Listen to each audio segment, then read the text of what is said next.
What's up everybody, Eduardo Talbert here with MonsterTutorials.com. Today we're making this out of a dollar store mask. So join me right here in the studio and let's get this going.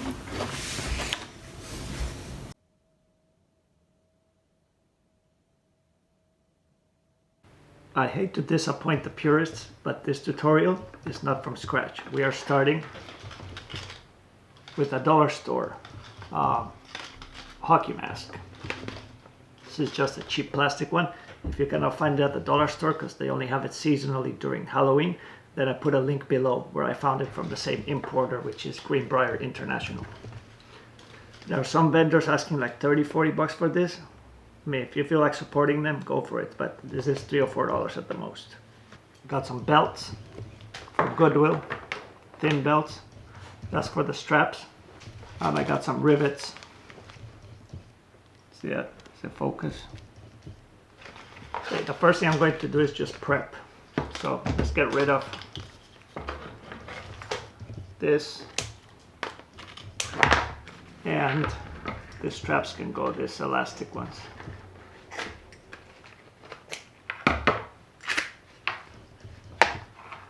Now for this tutorial, I'm not choosing a specific version of Jason mask. It's just a blend of all of them. So I'm not sticking to this is from the first movie or from the 8th movie or whatever. It's just in general, taking the elements of all of those and putting them together. So based on my research, see that? There you go. That is on Pinterest. I'm going to use this as a reference. So the holes and the holes here don't match. So I'm taking my Sharpie and I'm going to mark this whole pattern on the mask. Some holes don't match at all and you're going to have extra holes. It's like, oh well, right?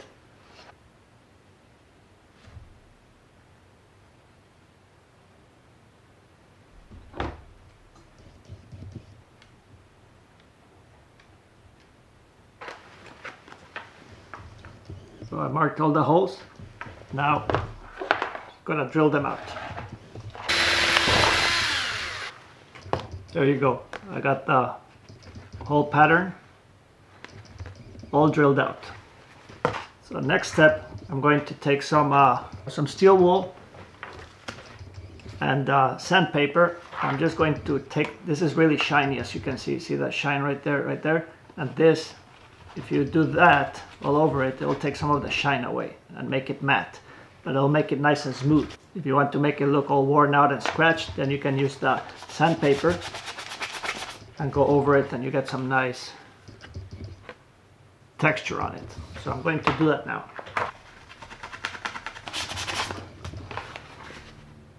This is nice and rough. As you can see, it's not as shiny anymore. It has a little bit of sheen, but not much. It looks cool and worn out. You can almost leave it like that because it's not even see-through anymore. But we're gonna paint it. The inside I also scrubbed it pretty good with steel wool and with a little bit of the sandpaper just to take some of these edges off. Before I move on to the next step, I'm just going to cut these things off.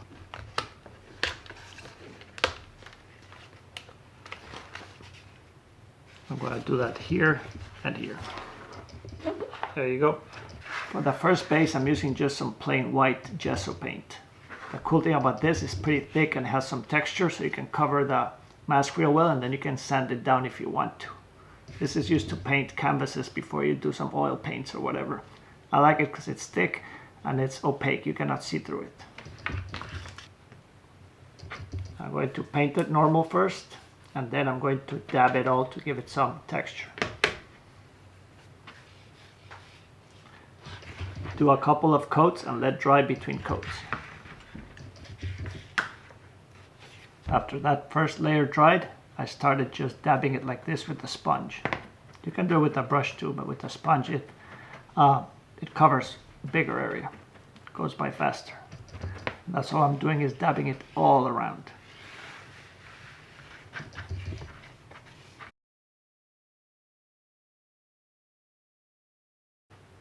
This is nice and dry. It has a nice cool texture.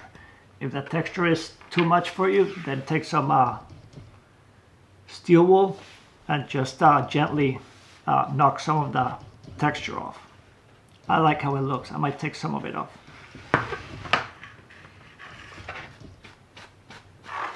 Let's work on the markings on the forehead and the cheeks.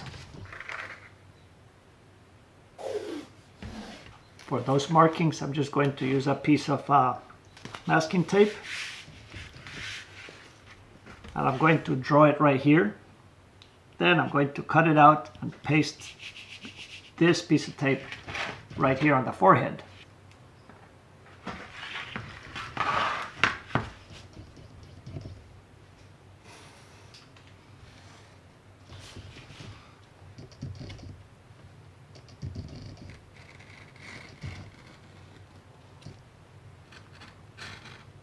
Okay, so now I'm just going to try to lift this tape out of here.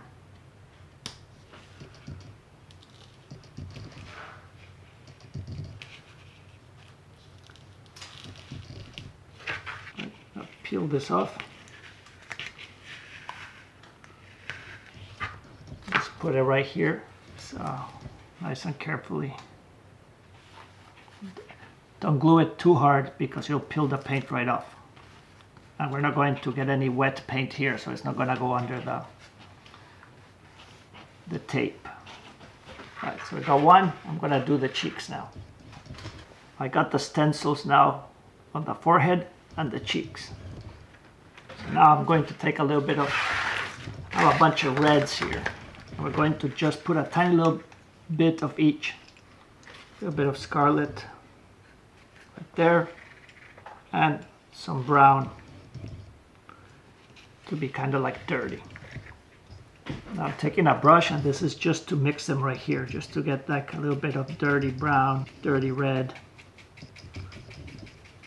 And just do that. And all I'm doing, I'm taking the sponge, pick a spot that you like the color. We're going to tap it in there like this. Just don't fill out the whole thing, so it looks like it's wearing out and it's flaking off. And also make sure you have some color variation. Okay, I'm going to do all three now.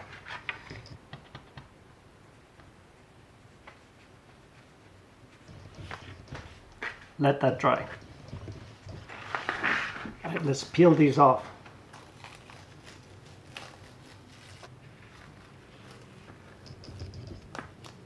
There are your markings. They look nice and uneven and weathered. So now what I'm going to do, take some of this same brown color right here, and with a very dry brush, like get rid of the excess for sure, then hit the little holes just to dirty them up, just barely. And then you can do it all over the mask. If you notice on our example, there's all kinds of dirt on the side of the nose and right there where the eyebrows are, and all the holes are dirty, so we can try and do the same.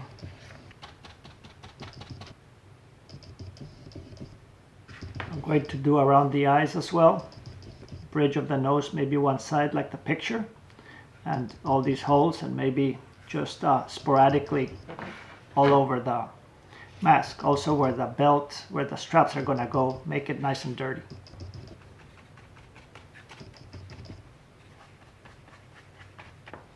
There is your base mask, nice and dirty.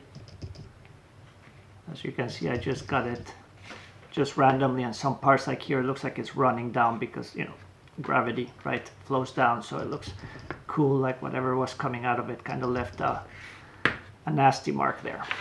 All right, I'm gonna set this aside and let's work on the straps. I don't know anything about leather working, but let's try this. This is a really skinny belt I found at Goodwill, so I'm going to use that.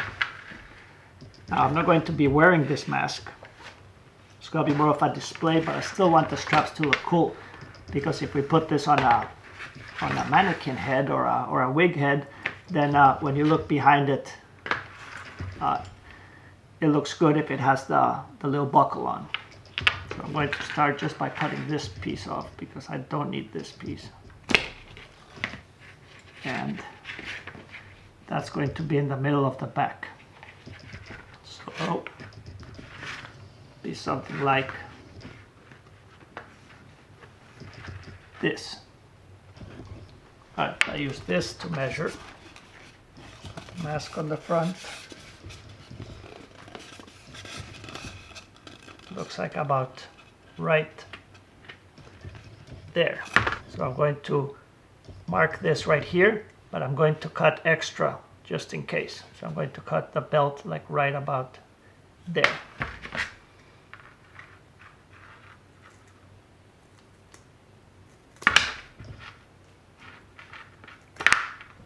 This is the part where leatherworking would be a good skill to have. If you know how to do this better, let me know in the comments below. But what I'm going to do is loop this through here. And then we're going to put a rivet through it. One of these little guys right here. And then we'll do the same on the other side. And then we'll do the strap that goes to the top of the mask. I'm going to go ahead and drill some holes here. Right, let's mark where we want the holes. One there. Go straight through to the other side. Alright. Let's see if this works with just the rivets without having to use glue.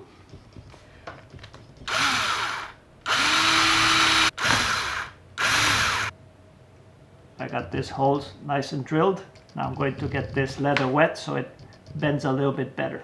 I went and soaked these in water just to make it a little bit more pliable to put them on the mask.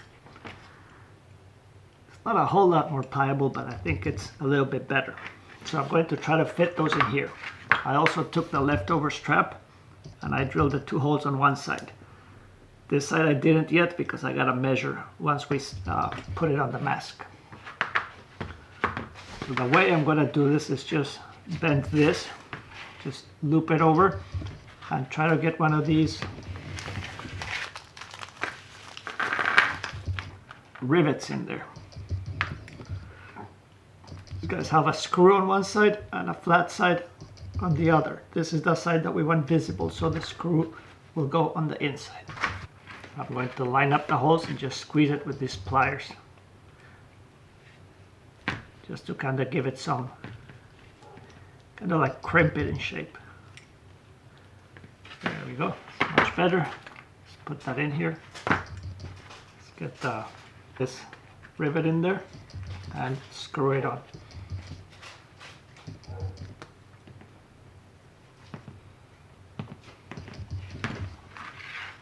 That is mounted. I'm going to do the other 3.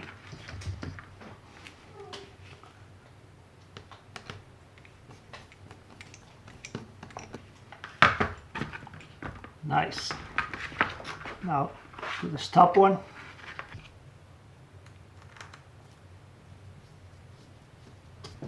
Right, that is perfect. So now let's just measure this part right here, and I'm just going to do the same. I'm going to fold it, drill 2 holes, and put a rivet right here. So those straps are done. So this kind of slides, fits real well. So now finishing touches. What I'm going to do basically is with a little sandpaper, sand some of this perfectly beautiful leather so it doesn't look so perfect and beautiful. Okay?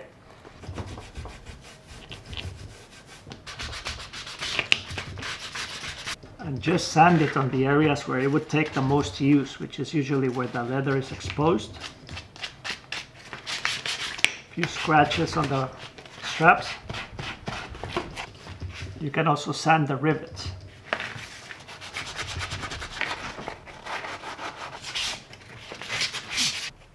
Those straps are nice and aged. You can stain them if you want. You can age them more. That is 100% up to you.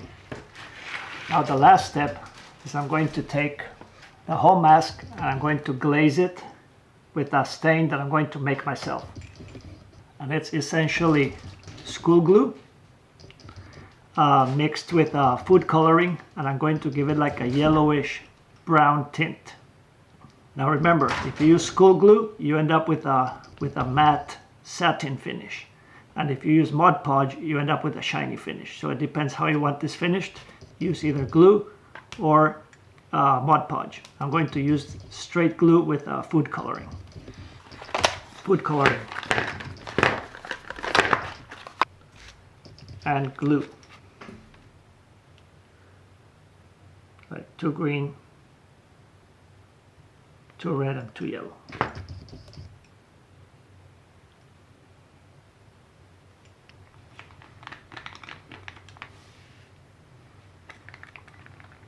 Let's mix it really well.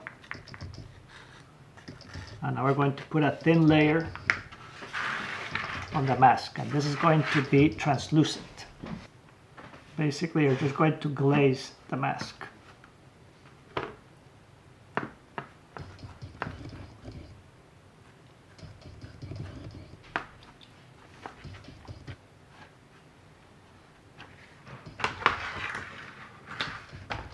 Check that color out. That turned out almost perfect. So I'm going to let this dry thoroughly, and if it's a little light, you can go a couple more layers. It's up to you how you like it. I like how it looks. It looks old. It got that yellow tint that the original Jason mask has. So I'm gonna let this dry and see how it looks. I'm gonna let this dry real quick, but that's pretty much it. I'm gonna set up a fancy shot for you to see how it looks.